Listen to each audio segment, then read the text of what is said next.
Hello student, आज फिर एक नए वीडियो के साथ हाजिर हूँ जिसमें हम निर्देशांक ज्यामिति में विभाजन सूत्र लगाकर सवाल को हल करेंगे।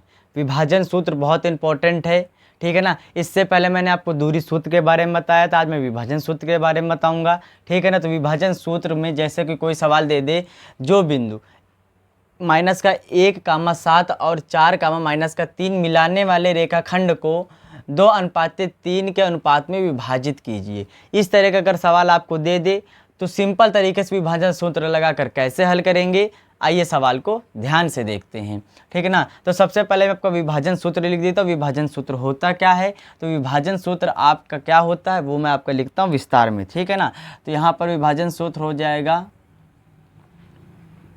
ठीक है, कोष्टक के अंदर लिखेंगे m1 x2 plus m2 x1 बटे में m1, ठीक है ना। अब क्या कहे, m1 प्लस m2 कॉमा लगा देंगे, फिर क्या लिखेंगे m1 y2 plus m2 y1 बटे में m1 प्लस m2। ये हमारा क्या है, ये हमारा विभाजन सूत्र है।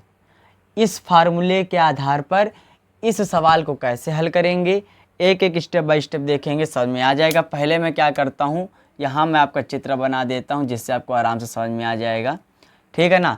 तो इससे मैं a मान लेता हूँ, इसे b मान लेता हूँ। विभाजन का मतलब 20 से तोड़ना होता है, तो p आ गया। अब ध्यान देना, इस वाले भाग को m1 मान लेंगे और इस वाले भाग को m2 मान लेंगे, ठीक है ना। a का मान आपका दे रखा है -1, 7, ठीक है ना। p आपका दे रखा है xy और ये आपका दे रखा है 4, अब ध्यान देना, m1 और m2 का मान कहाँ से लेते, तो m1 m2 का मान यहाँ से लेंगे, m1 का 2, m2 का 3। ये आपका क्या हुआ, पूर्ण रूप से चित्र तैयार मैंने आपका कर दिया है।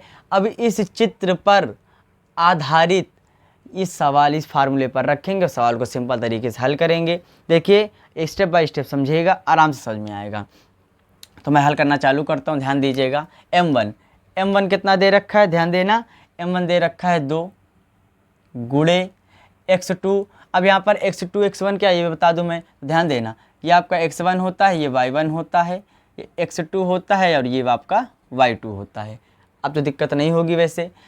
तो x2 दे रखा है 4 प्लस m2 3, x1 -1 बटे में 2 प्लस 3, आगे फिर m1 2 गुणे y2 -3 प्लस m2 3 गुणे y1 7 बटे में 2 प्लस का 3।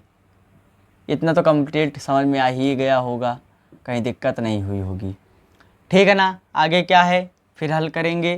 तो आगे हल करेंगे तो ध्यान देना, 4 दूनी आ जाएगा 8 प्लस, अब यहाँ पर प्लस माइनस मैं डायरेक्ट कर दूंगा तो प्लस माइनस हो जाएगा माइनस और आ जाएगा 3 एकम 3 बटे में दोनों को जोड़ दूंगा तो आ जाएगा 5।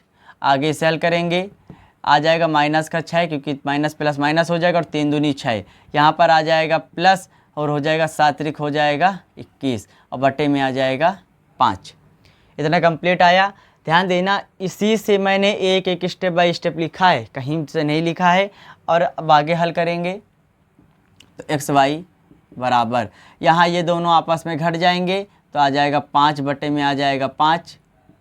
यहाँ पर इन दोनों को घटाएंगे तो यहाँ 21 है, यहाँ 6 है, तो यहाँ पर प्लस का 21 बड़ा है तो प्लस का चिन्ह लग जाएगा। और जब 6 में, अब जब 21 में घटा दूँ, 21 में जब 6 घटा दूंगा तो आ जाएगा 15 और यहाँ पर आ जाएगा 5, ठीक है। आगे हल करूँ, ये तो समझ में आ ही गया होगा। आगे जब हल करूँगा तो xy बराबर में हमारा यहाँ आ जाएगा, इसे काट देंगे तो आ जाएगा 1, इसे काट देंगे तो आ जाएगा कितना 3, ठीक है। अब यहाँ पर इसे काटने पर 1 आया, इसे काटने पर आया आपका 3। अब यहाँ पर ये जो आया है ना, यही आपका क्या हो जाएगा, फाइनल आंसर हो जाएगा। ठीक है ना। इस प्रकार के सिंपल सिंपल सवाल होते हैं।